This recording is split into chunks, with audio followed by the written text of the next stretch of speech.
tail like this? They're so beautiful. I ain't gonna lie. That bitch got some lips on. Stop it. Get some help.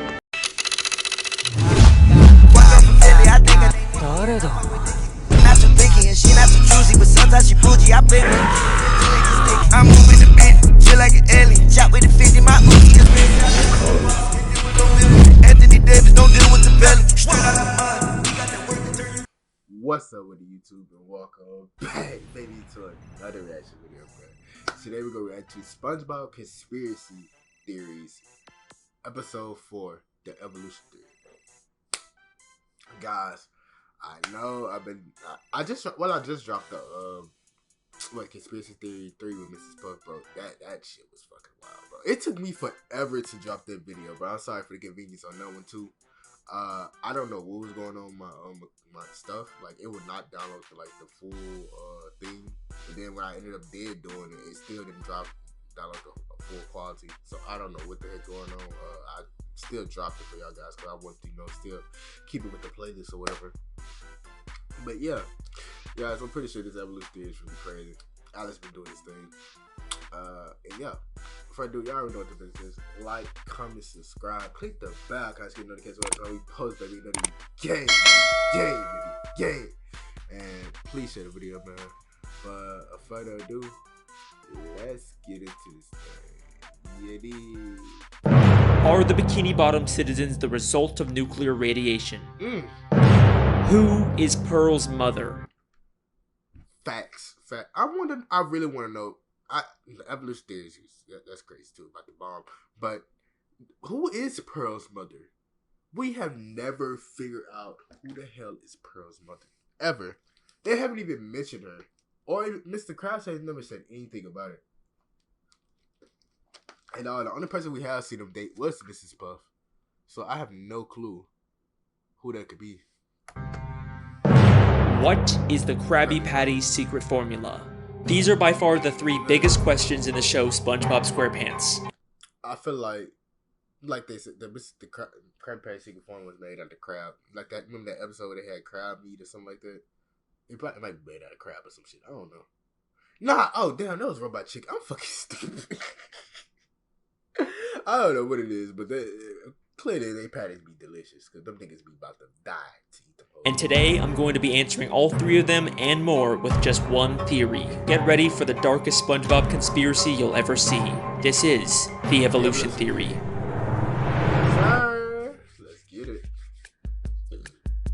Hey. We're back with another SpongeBob conspiracy. Guess I'm the SpongeBob guy now. That's all I make. You guys sure love these SpongeBob theories. Alex Bale out with another video. The makers of SpongeBob interfere, put in their own message to brainwash you people. Squilliam sends the doctor in. He's not really a doctor. He's just trying to infiltrate that little round thing on his head there. Oh my God. Thank God for Alex Bale. Look at that. He's helping me prove my point. You know what? What? Why does Gang have a 10 forehead? I didn't want to say nothing about it, but he might be one of them. Hold up. Look at the background. He got shit connected in the back. Oh, yeah, he one of the conspiracy theories, guys. That is awesome. Maybe some of you love them a little too much. You know, I got other videos, right? I make films and stuff too. Anyone want to watch those? Anyways, nope. By far the most... No, nigga. We want to watch SpongeBob. Yeah, just playing, but we might check them out, guys. If y'all want to see that too, also. Popular SpongeBob theory out there is the Bikini Atoll nuclear radiation theory. It's pretty simple. It's been confirmed that Bikini Bottom is actually beneath a real-life place called Bikini Atoll. From 1946 to 1958, the United States did nuclear tests there, devastating the area and leaving it radioactive even to this day. The theory states that the reason why the citizens of Bikini Bottom can talk and inform advanced societies is because of mutations caused by these nuclear tests. And that's about the whole theory. theory. Even though there's tons and tons of videos about it, none of them actually go in depth with it or really look through the show for evidence. But y'all know that if Alex Bale is making a theory on it, then it's not going to be some baby surface level analysis. I will watch every single episode of SpongeBob. I will read every page of the goddamn Wikipedia. If I'm making a theory on it, then you guys know it's going to be good. And once I really started looking into this theory, I realized that there is so much more here than anyone thinks. Get ready, because today we're going to be solving the biggest mysteries in the history of SpongeBob SquarePants and changing the way you look at the entire show. So without further ado, let's begin the theory.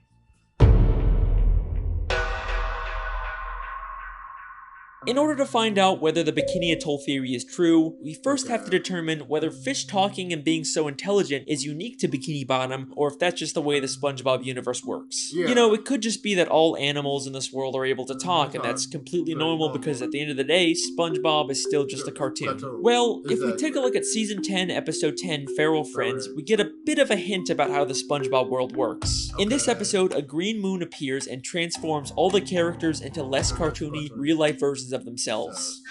SpongeBob? Patrick?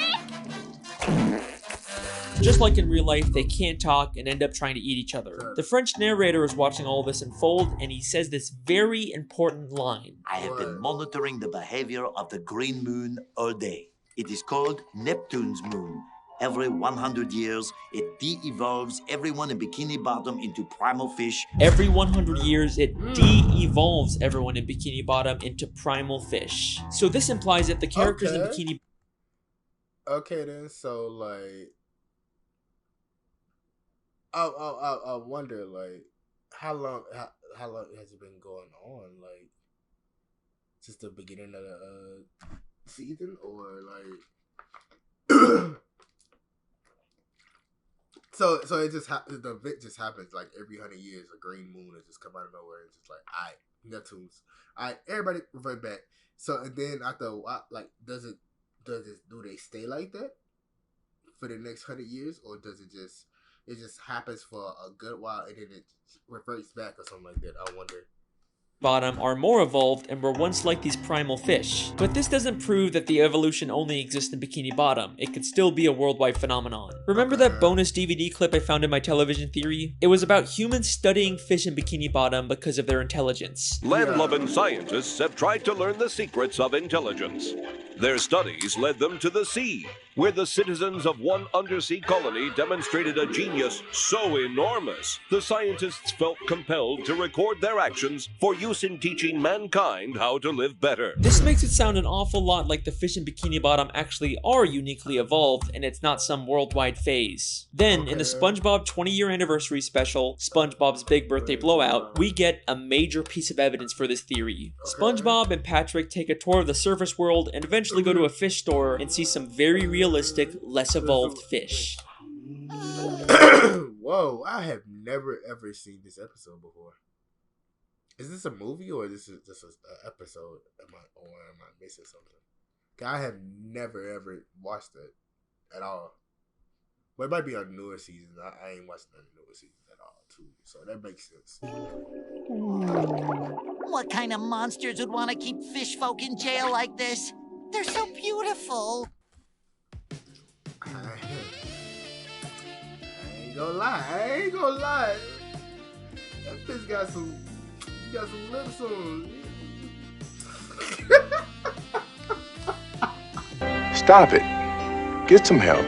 They can't talk back to SpongeBob and Patrick, and they're actually able to swim freely through the water instead of being affected by gravity. They are clearly showing us that both evolved and primitive fish exist in this universe at the same time. Now, sometimes we've seen Bikini Bottom characters represented as realistic fish like this, but only when they're out of water, never while they're still in water like these fish. We even see this again in the beginning of the third SpongeBob movie, Sponge on the Run. The movie opens with a coral reef full of these realistic primal fish, but eventually we get to Bikini Bottom where the more evolved fish live. So there you go, direct proof that the citizens of Bikini Bottom are uniquely evolved. This is a very deliberate world-building choice for the creators to make. So I guess that kind of confirms the Bikini Atoll theory. Theory confirmed! We did it! Woo! Well, let's hold on for a second. As much as I'd love to call this theory complete, there's actually one major piece of evidence that gives me some resistance. Something I've never seen anyone else bring up when talking about this theory. Prehistoric Bikini Bottom.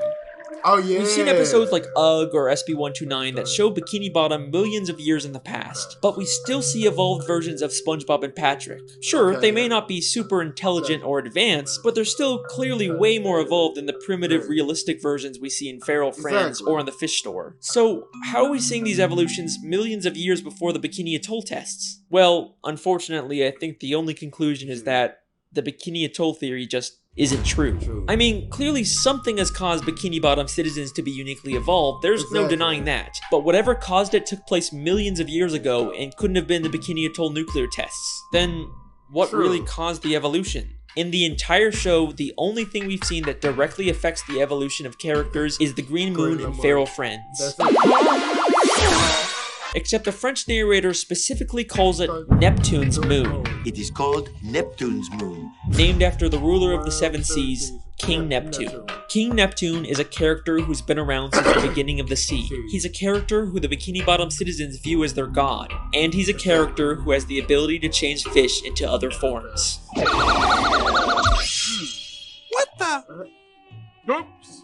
King Neptune used his magic to turn the fish of the sea into more evolved subjects for him to rule over. He's the one who's been behind it all this time. Now, I could spend this entire video talking about King Neptune and his weird continuity and contradictions in the show, but I'll save that for another theory. What I'd much rather talk about are the implications of having evolved and primitive fish coexisting in the sea. Now, we know that this evolution isn't specific to just Bikini Bottom. We've seen different... So, like, if he was the whole, like, creator of all that,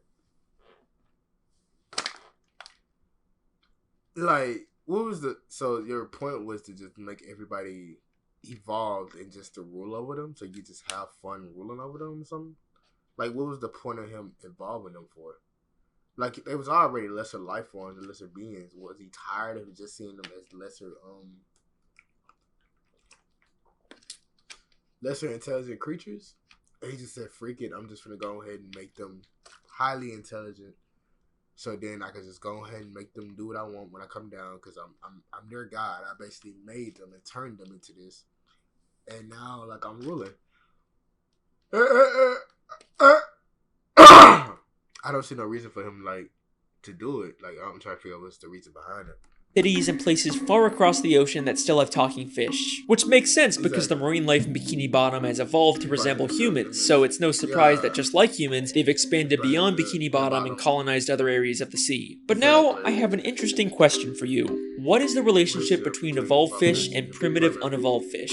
Well, they probably just peacefully coexist in the sea without bothering each other. You know, just like real-life humans and animals. Yeah. Wait a second.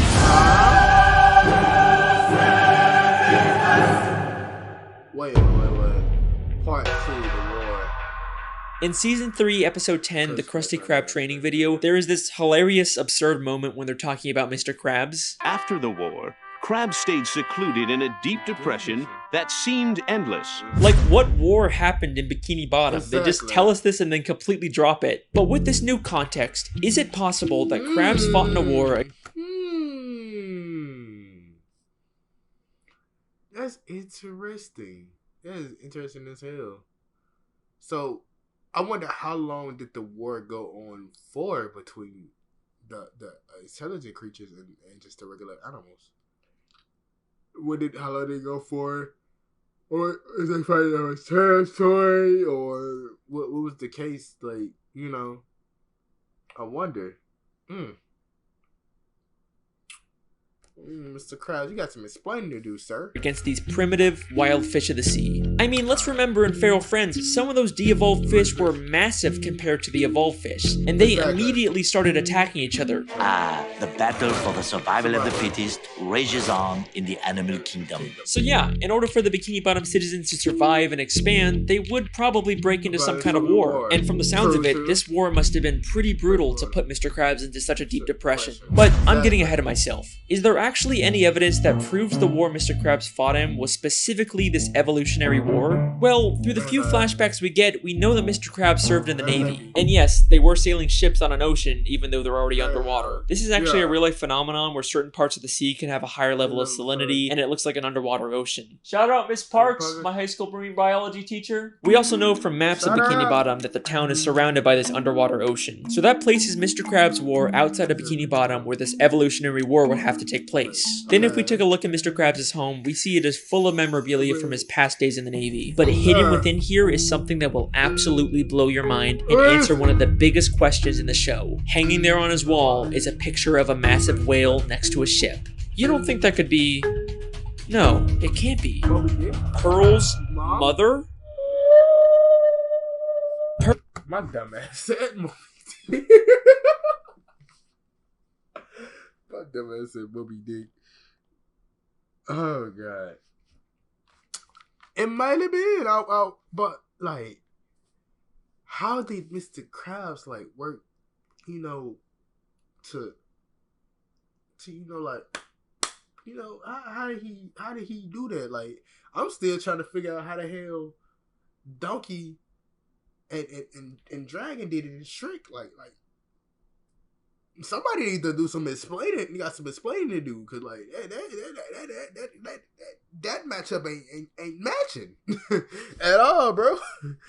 Pearl is Mr. Krabs' whale daughter. The show never really explains how a crab can be the father of a whale, but most people just assume she was adopted. People have been speculating about who Pearl's biological mother is for years, and I think we finally just found our answer. We see 2 photos of this whale on a ship in Season 3, Episode 9, just 1 episode before we find out Mr. Krabs fought in a war. Since this is among all of Mr. Krabs' Navy stuff, I think we can assume that this is something he encountered and not just some random picture of a whale on a ship above the ocean. The whale is massive compared to the ship. We've seen adult whales in Bikini Bottom before, but they are nothing compared to the size of this whale. This has a much closer resemblance to Pearl when she de-evolved in feral friends and became massive. So this has to be an unevolved primitive whale, and the picture clearly shows them fighting. Not only does this prove that there was a war between evolved and primitive fish, but Mr. Krabs definitely fought in it. But this also implies something very dark. What? Mr. Krabs killed Pearl's mother.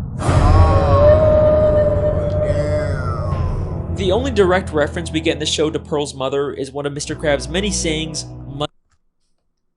Mother of Pearl. Kill. Yo, that's crazy. Just imagine if he ended up killing Pearl's mother, but he felt so bad because she had a kid. He ended up adopting her and raising her as his own. Yo, that'd be insane theory, bro. That'd be insane. Mother of Pearl. Mother of Pearl! Mother of Pearl! Holy Mother of Pearl! He uses it in places something like holy crap or dear God, only saying it when something truly shocking or terrible happens, because he knows the terrible thing that happened to Pearl's mother. Why did Mr. Krabs go into such a deep depression after the war? Because he's haunted by what he's done, and the smoking harpoon to prove it is right there on his wall. So, that leaves us with an important question. Why did he adopt Pearl? After he killed her mother, he probably realized she had an infant daughter who had the evolutionary genes. Instead of leaving her to die, he adopted her as his own, all while keeping the dark secret that he was responsible for her mother's death. Woo! Childhood ruined yet? Well, don't worry, there's still time for this theory to get even worse. Now's your chance to remove yourself before things get really dark. Okay, let's get into it then. Still here? Let's dive in. Okay, so here's a fun question. What's the deal with all the pets in Bikini Bottom? How come most fish are basically humans, but a snail or a worm acts like a pet? Well, just like humans have domesticated wild animals, it should be no surprise that evolved fish have domesticated primitive fish as pets. Unlike the massive primitive fish that the Bikini Bottom citizens had to go to war with, there's also smaller primitive fish like jellyfish, snails, spirit worms, seahorses, and clams that the Bikini Bottom citizens were able to form a symbiotic relationship with. Aww, and I thought you said this was gonna be the dark part, Alex. They're living peacefully together. That's nice. Okay, you got me. Here's another fun question. Where do the citizens of Bikini Bottom get their food?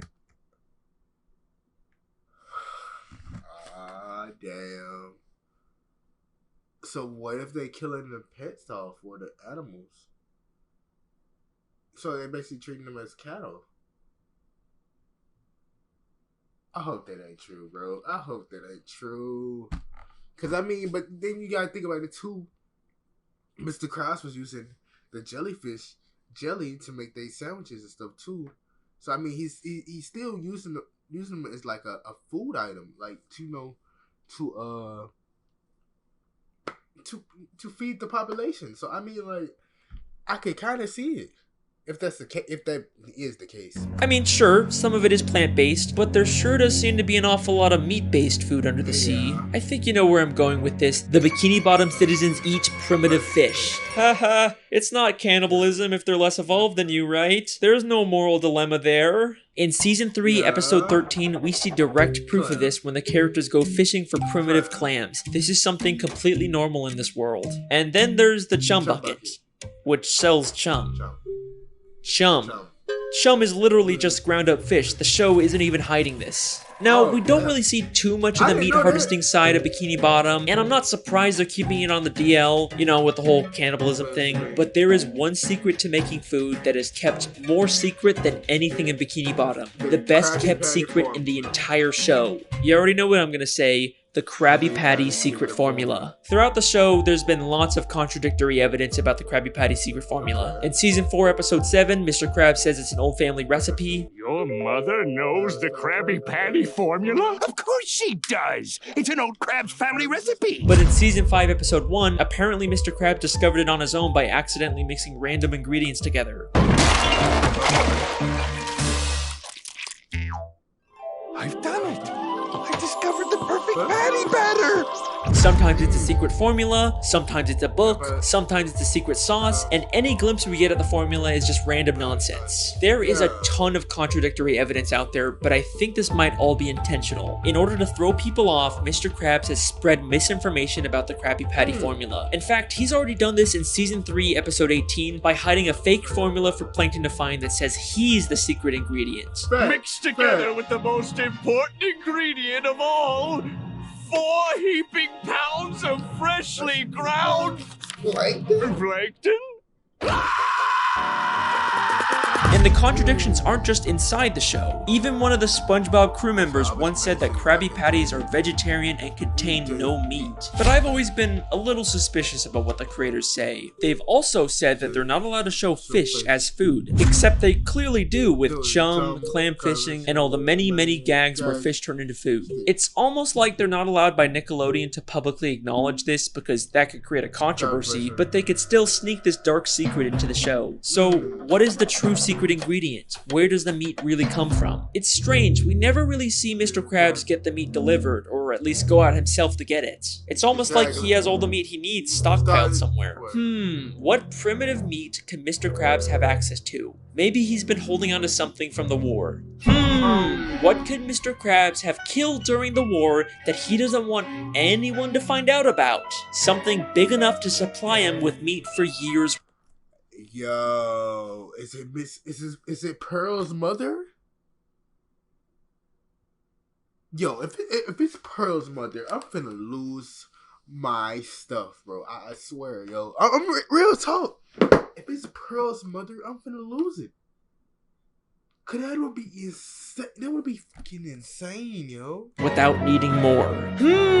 What could that be? You really gonna make me say it? Mr. Krabs is using Pearl's dead mother's carcass to make Krabby Patties. Woo! We did it! Yeah, we solved the mystery! We did it! I'm so glad! Season 1, Episode 15, Sleepy Time. Mr. Krabs has a dream that he's on a boat fishing for a massive dollar. This is his memory of killing Pearl's mother, except now all he sees her as is money. And take a guess what name he calls the dollar. What you doing, Mr. Krabs? I'm picking Neptune's pocket! What are you talking about? I'm talking about cold hard flipping cash! It's the mighty Moby Dollar! Moby Dollar, a direct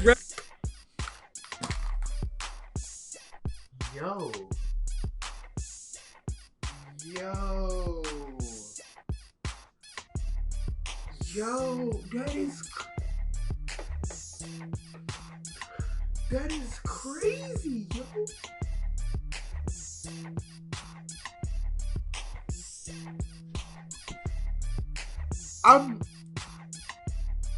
I'm literally shook right now, guys. I'm not even joking right now. I'm literally shook. Cause the fact that I never caught that reference, listened to that show, ever. And the fact that he caught, ooh, God. SpongeBob got some crazy theories, bro. Crazy stuff going on. The fact that my childhood, I can't even look at SpongeBob the same no more. I can't even look at SpongeBob the same. And that's even more crazy. Damn. R.I.P. Mother Pearl. No count. Reference to Moby Dick, a story about hunting a whale. Are you kidding me? And that is the evolution theory. I warned you guys this would be a dark one. The Bikini Atoll theory, King Neptune, Pearl's mother, the Krabby Patty formula, we hit everything in this theory. Even if you don't agree with all of it, you gotta admit a lot of this makes sense. Eugene Krabs' aspirations for money and greed have caused him to do terrible, terrible things. At least his love for Pearl seems to be real, so maybe there's some small amount of good in him. And even though Pearl's mother probably provides tons of meat, eventually he's gonna run out and he'll have to face what he's done. Well, unless of course there's another whale he has access to. Nope. Nope. No. No. Y'all better not. You better not bring Pearl into this. I hope you don't. If Pearl go missing on one of these episodes, bro, I'm through. I'm through. Oh, no. Mr. Krabs wouldn't do that. He loves Pearl. He's not just raising her for Krabby Patty meat. Even Mr. Krabs isn't that much of a monster. From every side I've ever seen to the sweetest sound I've heard, I'd gladly give up everything for all the money that I've earned.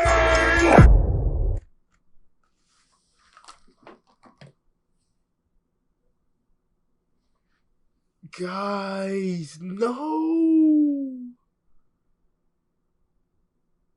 It's like raising up a cow or a pig and then you're slaughtering. Yo, Mr. Krabs. Well, I mean, Mr. Krabs hit an all-time low. I should have known. I should have known this nigga wasn't on nothing when he sold SpongeBob for 62 cents. Yo, bro, get out, bro. This. What would this nigga not do for money? Come on, bro. That is wild. Y'all know that is crazy, man. Huh. Well, alrighty then. That's the end of that theory. Just gonna end it here before there's any more dark plot twists. You guys have been insanely supportive with these SpongeBob theories, so I guess I have to make more. Sir. I've been your host, Alex Bale. Thanks for watching. Oh, snap.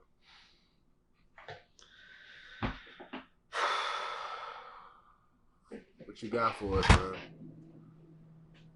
A lot.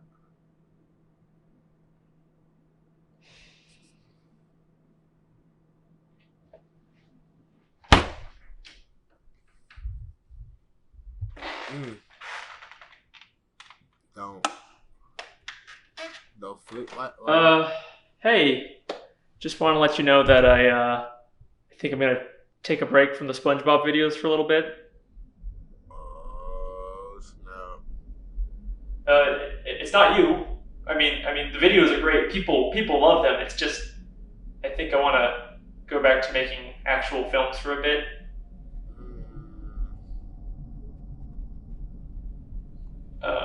Okay then.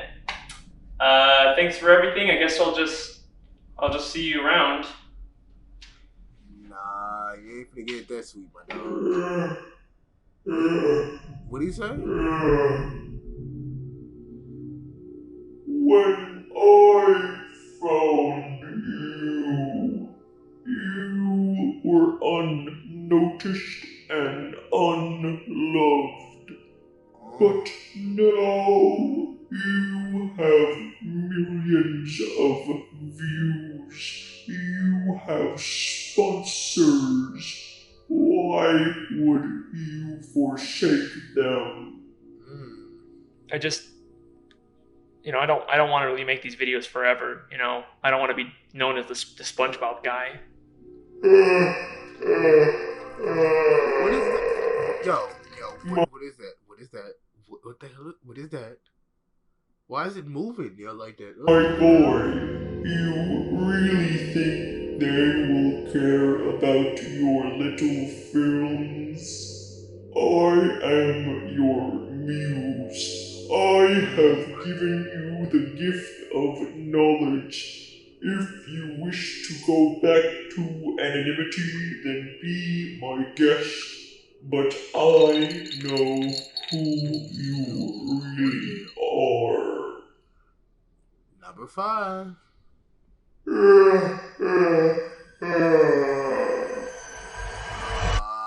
Snap.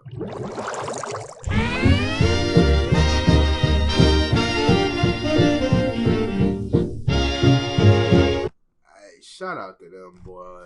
Oh my god. This was a crazy theory. Crazy. Not even gonna lie, bro. Just imagine if Mr. Krabs really is raising pearls just to bring him another supply of whale meat so he can keep selling Krabby Patties. Yo, that'd be wild. That would be wild as hell. Man. Yo, bro, I'm done with this.